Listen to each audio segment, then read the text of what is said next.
Türk cenahı Lozan'ı bildiğiniz üzere ülkenin tapusunun alındığı antlaşma olarak okuyorlar, bu şekilde tanımlıyorlar. Hakikaten bakıldığında elbette Türkiye'deki bazı cenahların buna itirazı söz konusu.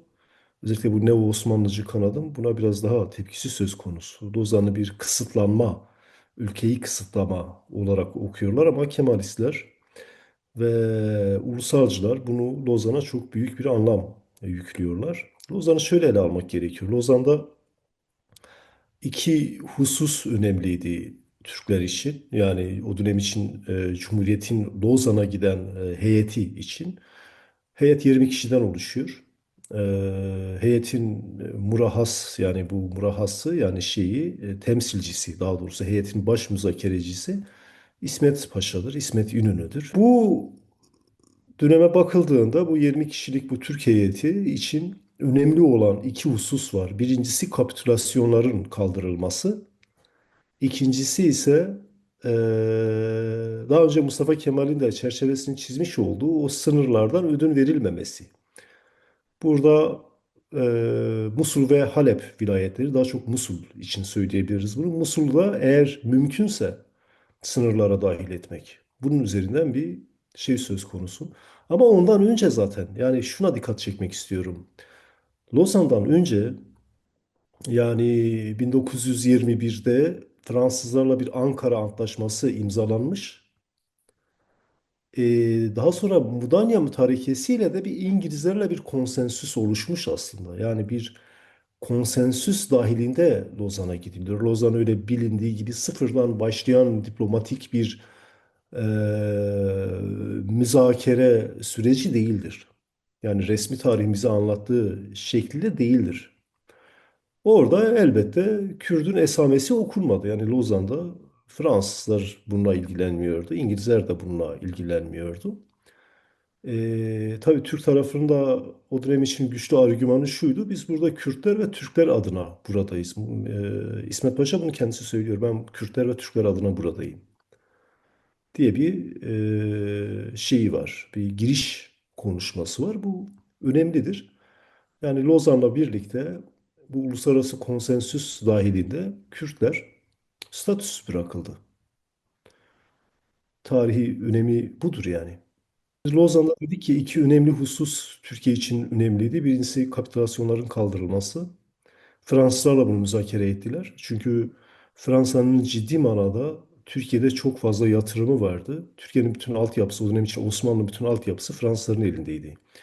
Ee, sisteminden tutun, yani tütün idaresinden tutun, İstanbul'daki ve büyük başlı şehirdeki elektrik şebekesi, tren yolları, tramvaylar, bankalar, Osmanlı Bankası'dır, Kredi Lyon'dur, İzmir Bankası'dır falan, bunlar hepsi Fransız sermayesidir.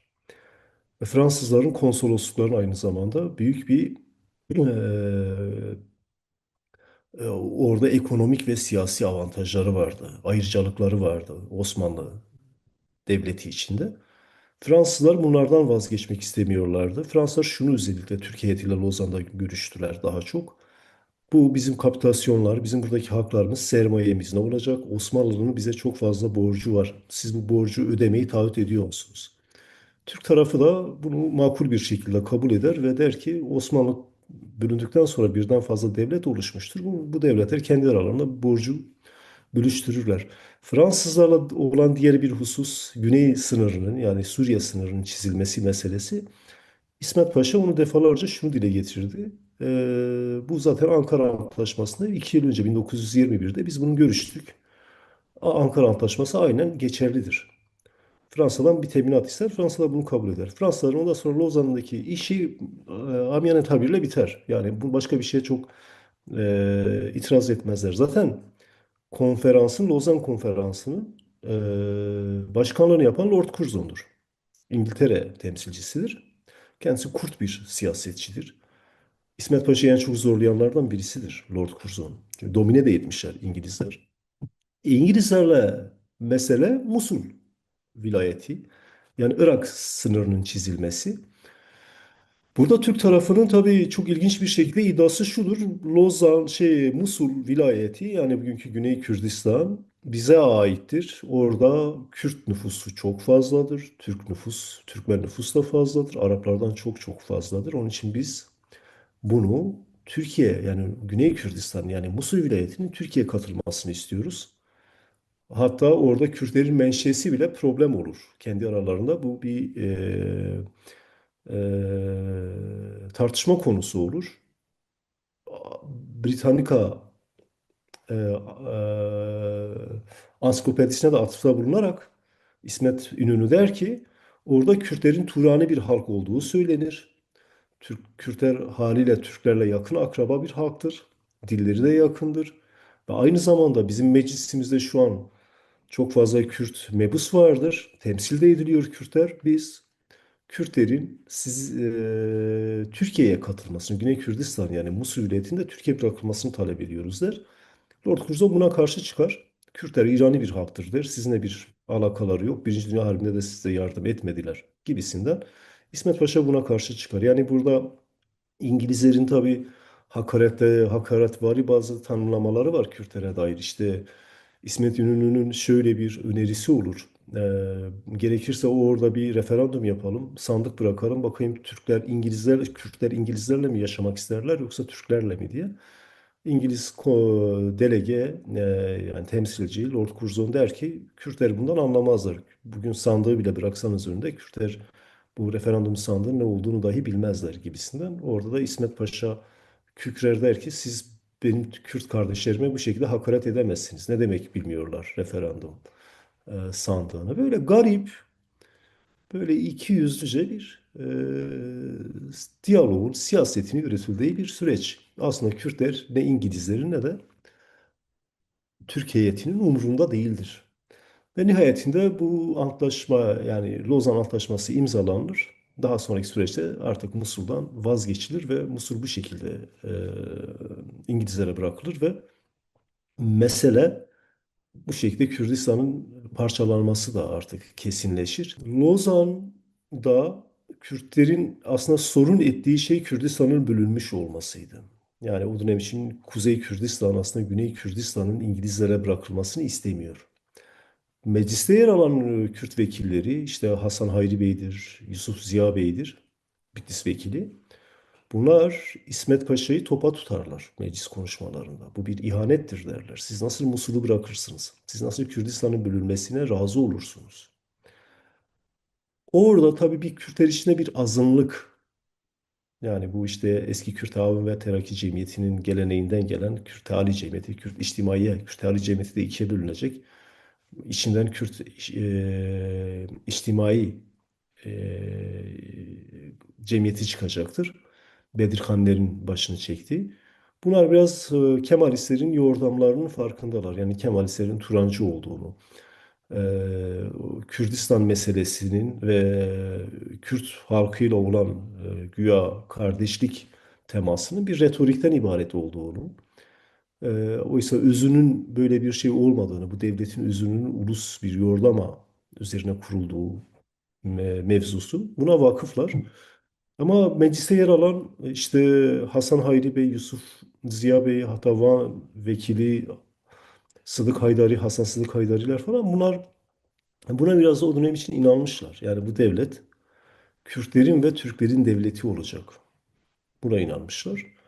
Fazla değil. Bir yıl yani Lozan'dan birkaç ay sonra, kısa bir dönem sonra Cumhuriyet ilan edildikten sonra ve 1924'te ki Cumhuriyet'in pratikleri 25'e daha varmadan bu devletin sadece Türklerin devleti olduğu, Türklük üzerine inşa edilen bir devlet olduğu ve Kürt kimliğine, Kürt aidiyetine dair de artık bir inkar siyasetinin e, yavaş yavaş belirginleştiğini görürler.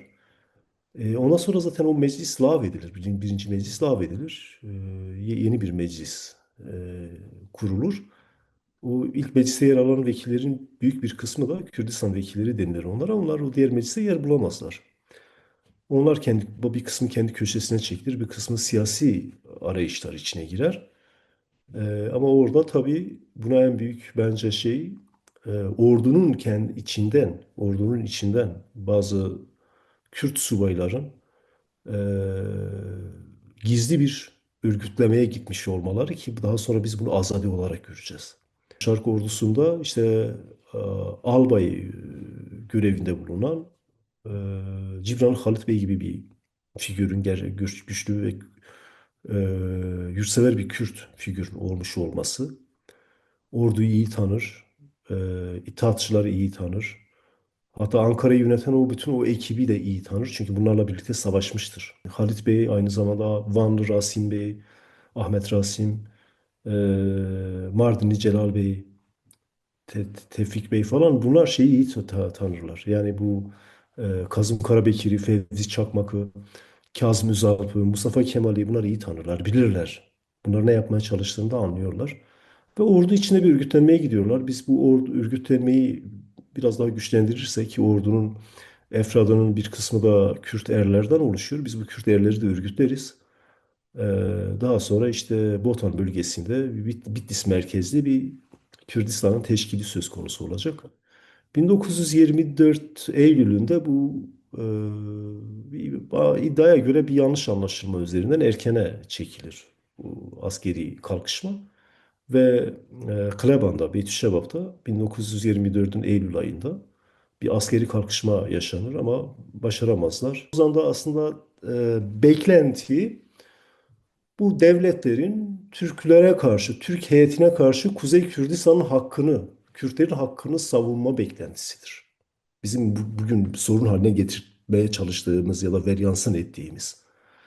Ama kendi çıkarlarının, İngilizlerin, Fransızların ve sahir devletlerin kendi çıkarlarının söz konusu olduğu yerde Kürtlüğün, Kürdün meselesini desteklemeleri, beklemek o süre içinde bir hayal kırıklığı yarattı. Yani böyle bir amaçları olmadı bunlar. Böyle bir dertleri olmadı bunlar. Bugüne de bakıldığında devlet yani aynı süreci aslında yaşıyoruz. Hakikaten yine Orta Doğu özelinde işte bu kadar karman çorman bir siyasa ve askeri harita söz konusu iken Amerikalılar ya da İsrail ya da başka herhangi bir devlet, Fransa yani Avrupalı bir devlet mi Kürdün hukukunu savunacak? Ki bu aynı zamanda halklar arasındaki çelişkiyi de daha da derinleştiren bir şey. Çünkü emperyalistlerin bu tarz devletlerin bir şey almadan bir şey verdiği görülmemiştir. Yoksa Türk devleti birlikte cumhuriyeti kurduğu bu kurucu unsur olan Kürtlerle yeni demokratik bir anayasa hazırlayıp kardeşlik hukukunu da yazıya döküp gerçek bir kardeşlik mi tesis edecek? Bu önemlidir. Bize Lozan'ın Lozan bir devlet, Avrupalı devletlerle Türkiye'nin imzalamış olduğu kapitülasyonların lağvedilmesi, sınırların çizilmesi meselesinin görüşüldüğü bir antlaşmadır yani. Devletler de bunu kabul etmiştir.